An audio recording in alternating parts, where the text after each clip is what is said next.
Okay, to sort of take a step away from investment, although I've loved that geeky investment conversation, and I really genuinely mean that. If we take a look, perhaps go a bit back up to the helicopter view, and we talk about the development of the insurance market. The other big thing that's happening in the UK occupational pensions is the move by DC away to building people's wealth, to helping them to spend it through retirement. We're seeing a lot of providers starting to take the first steps to developing those retirement income products, partially inspired by the government, who said that they want simplified choices and they want there to be a default retirement solution.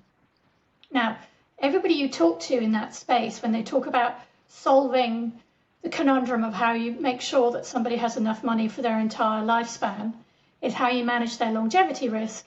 And a lot of people talk about drawdown to begin with and then switching into a deferred annuity. So everybody likes the idea of a deferred annuity, but that market hasn't really been developed yet in the UK. And that some have expressed some frustration that the insurance companies are so bound up in this huge buyout bonanza that they kind of lack the bandwidth to even start thinking about developing deferred annuities and annuities for that DC workplace market, which is going to be big and growing bigger. And obviously, we've got 41 billion a year flowing into auto enrolment schemes in the UK, so it's going to continue to grow for a long, long time. We've then got to tackle the consumer challenge. And I don't know about you, but if I chat to the average 65-year-old, typically they are not worried about what's going to happen when they get to 85 and what happens if, unfortunately, they live too long. They're worried about either not living long enough or they're worried about what they're going to be doing in retirement. And so I think there's a really important point here, which is that we do have an advice gap here in the UK market.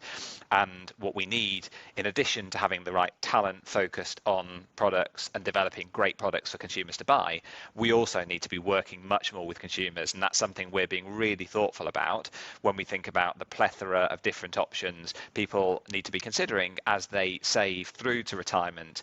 And then do they just retire age 65, everybody all at once, or do they actually retire a bit or carry on working for a bit longer? It's much more of a continuum, certainly, than when I entered the profession. And so this is something that people are going to need some help to understand the different options on.